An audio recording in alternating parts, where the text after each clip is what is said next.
But fear will lead to irrational thinking, man.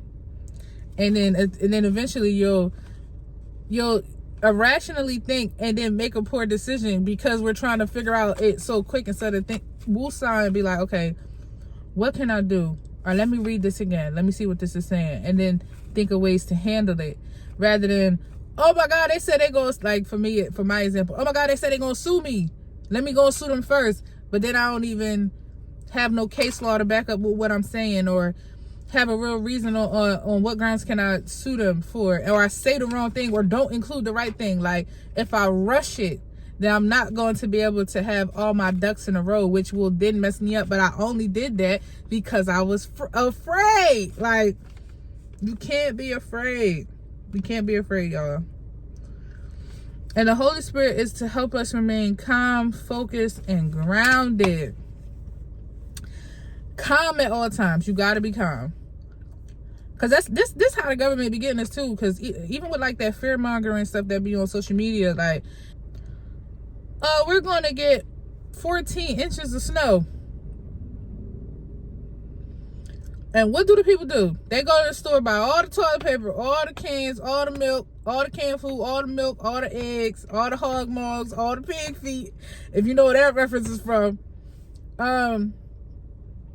And the store be out. I be feeling like the stores be doing this so that they could get more revenue. But they'll say all of that, you'll barely get 2 inches of snow. So now y'all got all this stuff in y'all house. And even though it could be used, it still got people acting out in fear. Like, COVID. Matter of fact, I can use COVID. Now, COVID was very serious. Was people dying from this? Yes. So that's how they get us. Like, it'll be the truth mixed with some other stuff, right? So the truth is, there's a disease out here that's making people sick. Or there's a I don't want to say disease, but whatever the proper word is, there, you know, there's something that's making people sick. And now there's death rates that are growing, increasing. People are realizing, oh, you're getting sick off of this. So what do they say? Oh, take this vaccine, this vaccine, this vaccine. And then out of fear, people don't want to die. People don't even want to get sick in fear of dying. So what do? They go get these vaccines. And then you got Dr. Fauci, or Fauci, or Fauci, however you say his name, coming back admitting that he lied. That man admitted that he lied. People got vaccines. The vaccines is giving people, some vaccines is giving people problems.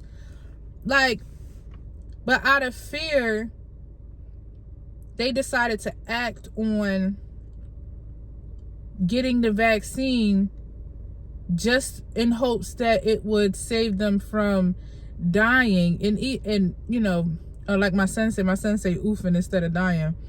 But like, even though I can understand not wanting to oof, if you will, it's still like, you have to think rationally first. Do you believe in vaccines? What is in these vaccines? Have these vaccines been tested on people? Doesn't it take a trial period for these vaccines to be tested? And if they were tested, that means y'all must have knew something was coming if y'all could test this stuff months or years. You know what I'm saying? Like, I don't know. It's scary, man. It's scary because a lot of people do act out of fear. Now, I do think, like I said, I think it'd be a come up for like, you know, they all be in cahoots to try to get revenue and stuff up too. Because I feel like our government be lying to us a lot, but that's another story. But I'm just saying that to say, there are ways that they will trick us into believing something, and the whole time it's not really what it seemed. And she was what they used to say back in the day, believe half of what you hear, or believe none of what you hear, half of what you see, something like that. Like, that should be applied to everything and everybody. Yeah, y'all, I just wanted to talk about fear, man, because I was facing a challenge yesterday, and I got a little shook. And I was in my head, and before, you know, it's crazy, man. I tell you all the time, God is working on me. I can see it, because back then, when fear used to come, or when I used to be shook, like, oh, I'm afraid something's gonna happen, and I used to actually act on it or get frustrated, it'll make me not want to work no more. And then I'll go lay on the couch or lay in the bed, and now I'm not doing what God told me to do. So it used to get me back then, but now I could just, I'm sharp. Like, I'm like, oh, fear, okay. And then, like, you know, for instance, if I receive something from a company, like let's say I'm still in a company and I receive something from the company, I'm not just going to automatically lay down and be defeated. Now I'm going to face this challenge, like, oh, y'all came back with an answer. All right, let me counter that. Let me come back with this. Oh, let's take it all the way through. Like for instance, this is why we saying it's so crazy, because I know that I have this in me. I'm gonna give y'all an example and then I'm gonna go because it's dark, and I gotta.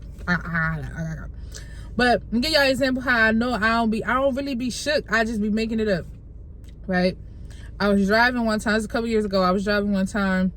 Cop pulled me over. He hit me with you was on your cell phone. Now, my cell phone, I was getting on the highway. I did something on my phone. Oh, I turned my music on my phone. That's what it was. I turned my music on my phone. Because I ain't had no screen or whatever. I forgot what kind of car it was, but I ain't had no screen. Or the screen was messed up, something like that. Anyway, turned something on my phone to turn the music on, and I'm playing the music. The cop wasn't even near me. I'm getting on the highway, so you know we're going fast. It was almost a whole 5 minutes later before he pulled me over, which means you was 5 minutes behind me. How you gonna see me on the phone if you 5 minutes behind me? Like, let's be real. Out of all these cars, you gonna see me coming onto this highway. And he said I was texting on my phone. I said, sorry, I was not texting. I was not texting on my phone. Anyway, wrote me the ticket. Okay. So now I'm tight. I'm mad because I'm like, I know I wasn't texting on my phone, so you sitting here lying and you trying to get me to pay this ticket. I'm not paying this ticket.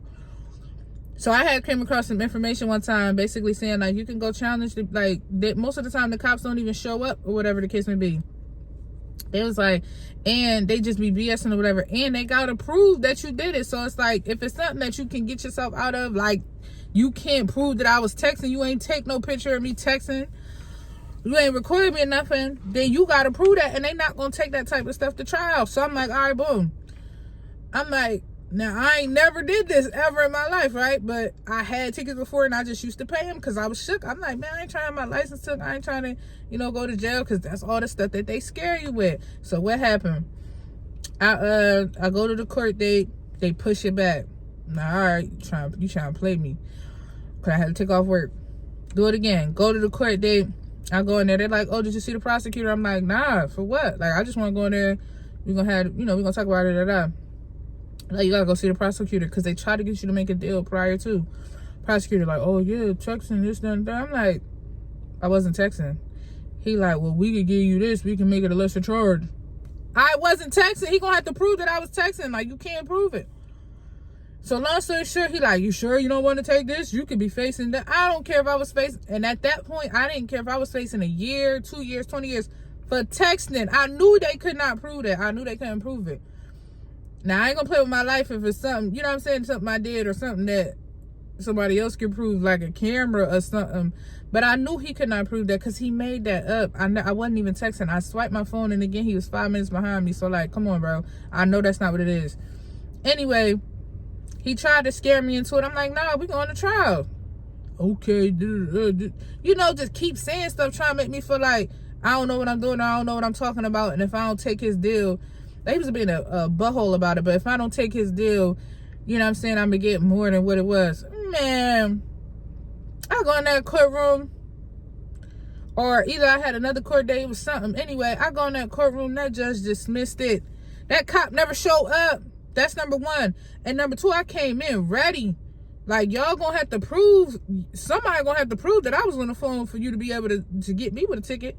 Guess what? I got out of a, let's say, $75 ticket, all because you wanted to sit here and lie. But if I didn't challenge it and face that fear of, I don't really know what I'm doing, but I'm gonna do it anyway, I would have never got off on that 75. And then the fear part of them trying to scare me into believing that I'm going to pay more if I take it to trial, or I could face jail time if I try to take it to trial, when it was as simple as 1, 2, and 3.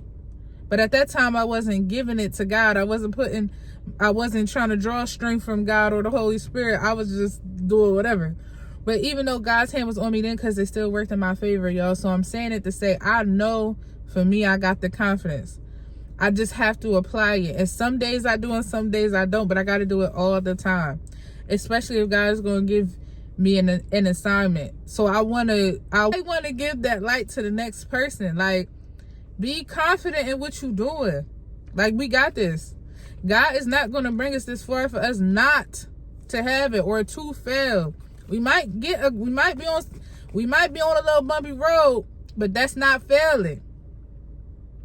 And if we hit a bump, just go over it. Like, don't, you know what I'm saying? Like, don't stop. Do not pass go. Do not collect $200. Like, just keep going. Keep going, keep going, keep going. Stop being afraid. Stop making up stuff in your head before you even do it. Let that fear go. When you get that fear and it comes in, give it to God. Fear is not of God, but of the devil. And you keep doing that, you ain't got no room for nothing but to succeed. So yeah, y'all, that's my word. I just wanted to come in here and tell that little story right quick and tell y'all that we gonna overcome this. And 2025 is in sports mode. What's the verse? The Bible verse? The wealth of the wicked is stored up for the righteous. And the righteous is coming. We coming for it. I'm tired. I'm tired of being down in the dump. I'm tired of not getting what I'm owed. I know. I am God's child. I know I got the willpower to do it. But I know I need his strength to do it. So I know it's mine. Let's go, y'all. 2025 is sports mode. I'll see y'all in my next video.